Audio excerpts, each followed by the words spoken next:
High guys, good morning and welcome back to my Bangla blog channel. কেমন আছো তোমরা সবাই? তো আশা করছি তোমরা সবাই অ্যাজ ইউজুয়াল জাস্ট ফাটাফাটি আছো অ্যান্ড আজকে দিনটা তোমাদের সবার খুব ভালো কাটবে।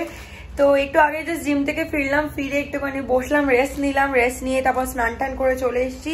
আর এই হচ্ছে আমার হাতে ঠাকুরের ফুল, এটা ইনস্টামার্ট থেকে আনানো, এই জন্য এরকম জিপলক ব্যাগে রয়েছে। তো যাই হোক, চলো এখন ঠাকুরকে আগে পুজোটা দিয়ে নিই, তারপর বাকি ব্লগটা কন্টিনিউ করছি। তো আই হোপ কি আজকের এই ভিডিওটা দেখতে তোমাদের সবার খুব ভালো লাগবে। তো চলো without any further delay let's start today's video. তো আমার পুজো দেওয়া ডান, এবার চলো গিয়ে খাবারটা বাড়ি আর খেতে বসি, কারণ খুব খিদে পেয়েছে আমার। এই হচ্ছে আজকে লাঞ্চের মেনু। এখানে আছে হচ্ছে ভাত, সাথে পেঁপে শুকনো দেওয়া রয়েছে, এখানে রয়েছে পঞ্চায়েত মাছের আলু দিয়ে, আর এখানে ওই কালকের মাছটাই আবার করানো হয়েছে, কারণ কালকে মাছটা এত ভালো হয়েছিল যে আমি শায়ন এত ভালো খেয়েছি যে আবার এটাকে করতে বলেছি। আর নেইটা আবার আনতে হবে মাছটা। লাঞ্চ করা হয়ে গেছে অ্যান্ড শায়ন আমার জন্য বানিয়ে রেখে গেছিল হচ্ছে লস্যি, বিট নুন দিয়ে, চিনি দিয়ে না। সো এটা এখন খাবো, খেতে খেতে ভিডিও দেখবো। Good evening. আজকেও আমার লস্যি খেয়ে, কালকেও অ্যাকচুয়ালি না শায়ন আমার জন্য লস্যি বানিয়ে রেখে গেছিল। আর জানি না কেন লস্যি খেয়ে ঘুম পাচ্ছে নাকি এমনি ঘুম পাচ্ছে জানি না, বাট কালকে তো আমি সারা দুপুর ফাটিয়ে ঘুমিয়েছি। আজকেও লস্যি খেয়ে আমার ঘুম পাচ্ছিল, বাট আমি আজকে না ভেবেছিলাম যে না ঘুমাবো না। ঘুমালে না কেন জানি আমার সন্ধ্যেবেলা খুব মাথা ব্যথা করে, আর তার থেকে বড় কথা খুব মেজাজটা কেমন যেন খারাপ হয়ে থাকে। তো সেই কারণে আজকে আমি ঘুমাইনি। তো এখন উঠলাম সন্ধ্যাবেলা, ঠাকুরকে সন্ধে দিলাম, দিয়ে এখন আমি রেডি হয়েছি, বেরোচ্ছি, বাড়ি যাচ্ছি। তো চলো আর বেশি দেরি না করে বেরোনো যাক। সন্ধ্যাবেলা চলে এসেছি বাড়ি, আর আজকে না দেখছিলাম বিকেলবেলা মানে কটা হবে তখন, 5:30 5:30টার দিকে পুরো অরেঞ্জ হয়ে এসছে আলোটা।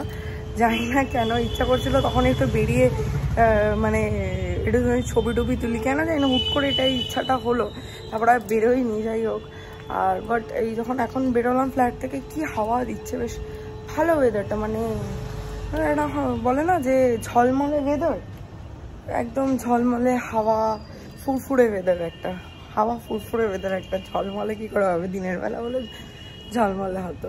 যাই হোক, চলো ভেতরে যাই। সন্ধ্যাবেলা মা একদম তেল কম দিয়ে চিড়ে পোলাও বানিয়ে দিয়েছে, সাথে কাজু বাদাম ফাদাম দিয়ে, আর এখানে দিয়েছে র চা। তো চলো এখন এই দুটো শেষ করি। বাড়ি দিয়ে বেরিয়ে গেছিলাম কলেজের সামনে, একটু আড্ডা ফাড্ডা মারলাম, মেরে এখন এই ওষুধের দোকান থেকে সামনে আছে ভাইটামিন ট্যাবলেটস নিতে, শেষ হয়ে গেছে, তো নিয়ে আসলে তারপর আমরা সোজা ফ্ল্যাটে চলে যাবো। High guys, good morning. আজকে আমি সকাল সকাল কিচেনে, বাট আজকে রান্না দিদি এসেছিল, ভাত ডাল লাউ তরকারি করে দিয়ে গেছে। এখানে চিকেন স্টু বানাচ্ছিলাম আমি, তো চিকেন স্টুটা হলে সাধারণত আমি বানিয়ে থাকি। তো মাসিকে বললাম সব কেটে কুটে দাও, সবজি টবজি সব কেটে কুটে দিয়েছে, রান্নাটা আমি করলাম, হয়ে গেছে। আমি কি করি, প্রেশারে একটু সিটি দিইনি, তাহলে একটু প্রসেসটা একটুখানি স্পিড আপ হয়। আর এদিকে লাস্টে দিতে হবে হচ্ছে আমাকে একটুখানি গোটা গোলমরিচ, একটুখানি ক্রাশড গোলমরিচ, আর একটু সামান্য বাটার, আর নুনটাকে ব্যালেন্স করতে হবে। তো আমি এখন আর খুলছি না, আমি দুটো সিটি দিয়েছি বাড়ি আর কি, এখন আর আমি প্রেশারটা খুলবো না। যতটা মানে প্রেশারে এখনো দম আছে, মানে গরম আছে, তততে যতটা মানে বাঁচা কুচা কাঁচার আছে সেটা হয়ে যাক, সেদ্ধ হয়ে যাক। খাবার আগে আমি খুলে একটুখানি গরমও করতে হবে, গরম গরম খেতে ভালো লাগে। তখন আমি এই ক্রাশড গোলমরিচ, গোটা গোলমরিচ, একটু বাটার, একটু নুন, মিষ্টিটা ব্যালেন্স করে নেবো। মিষ্টি কিন্তু দেয় না এতে, জাস্ট ব্যালেন্স করার জন্য তোমাকে যদি দিতে হয় তাহলে একটুখানি দিও, যেহেতু টমেটো ফমেটো দিয়েছি না সেই কারণে। এই যে দুটো সিটি হয়ে গেছে, সেই কারণে আমি এটাকে নিভিয়ে দিয়েছি, এখনো প্রেশার রয়েছে, এই জন্য এটা উঠে রয়েছে, প্রেশারটা পড়ে গেলে এটা নেমে যাবে। তো ততক্ষণে আমি জিমটাও করে আসি, কারণ আজকে আমি সকালে জিম যাইনি। সো আমি জিম থেকে ঘুরে আসি, এসে তারপরে এটা বাকিটা করবো। আর এদিকে রান্নাবান্না সব এখানে রেডি। এই কিছুদিন আগে অবধি ঠান্ডা ছিল, জাস্ট গত মাসেই, আর এত সাংঘাতিক গরম পড়ে গেছে না, ফ্যান ছাড়া কিছুক্ষণ থাকাই যাচ্ছে না। আর এই রান্নাঘরে রান্না করলে এত কষ্ট হয় কি বলবো, বাট এই প্রেশারটায় বসে আছি না, বসে বসে এখানে আমি ভিডিওটা এডিট করছিলাম। আর এখানে মৌসাম্বি লেবু কেটে রেখেছি, মানে মাসি কেটে দিয়ে গেছে আর কি, আজকে আমি কাটিনি, অন্যান্য দিন আমিই কাটি, আজকে মাসি কেটেছে। ওই জন্য হয়তো একটুখানি কাটিংটা পরিষ্কার হয়েছে, কারণ মাসি বটিতে কাটে আর আমি ছুরিতে কাটি। তো আর আমার ছুরিগুলো একটু না বোথা হয়ে গেছে, যেই জন্য আমি অ্যামাজনে নাইফ শার্পনার অর্ডার করেছি। আসলে সব করে ছুরিকে একটু ঘষতে হবে। আর এদিকে প্রেশারটা তো হয়ে গেছে, তো সুন্দর একটা দারচিনি স্মেল আসছে। এই চিকেন স্টুটা একটু গোটা গরম মশলা দিতে হয়, তো দারচিনিটা আমি একটুখানি বড় দিই। দারচিনির স্মেল বা ফ্লেভারটা চিকেন স্টুতে দারুণ লাগে, অসাধারণ লাগে। একটু ঝোল ঝোল খেতে ভালো লাগে।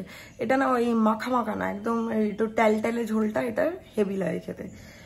তো যাই হোক, এবার ভিডিওটা এডিট করে ফল টল খেয়ে এবার আমি রেডি হব। রেডি হয়ে তারপরে জিম যাব।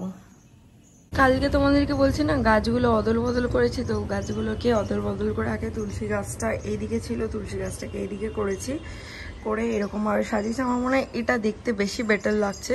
আর এখানে যে শুকনো ফুলগুলো ছিল ওগুলোকেও ছিঁড়ে ফেলে দিয়েছি, প্লাস গাছের পাতাগুলো পরিষ্কার করেছি। আর বলছেন না যে ওই তুলসী গাছের ওপরে ওই ইয়েগুলো থাকে, ওগুলোকে সব কেটে বাদ দিয়ে দিয়েছি। ওটা বাদ দিয়ে দিলে না তুলসী গাছ অনেকদিন মানে অনেকটা বাড়ে, ওটা হওয়া মানে তুলসী গাছের গ্রোথটা থেমে যাওয়া। তো যতবারই হয় ওটা আমি কেটে বাদ দিয়ে দিই। অ্যান্ড এখনও চন্দ্রমল্লিকা গাছে প্রচুর কুড়ি আছে, এগুলো ফুটলে দেখতে ভালো লাগবে। যদিও গরমকাল, বাট তাও ফুটছে, কারণ এই জানলাটায় যেহেতু দেখতেই পাচ্ছ খুব একটা রোদ আসে না এই জানলায়।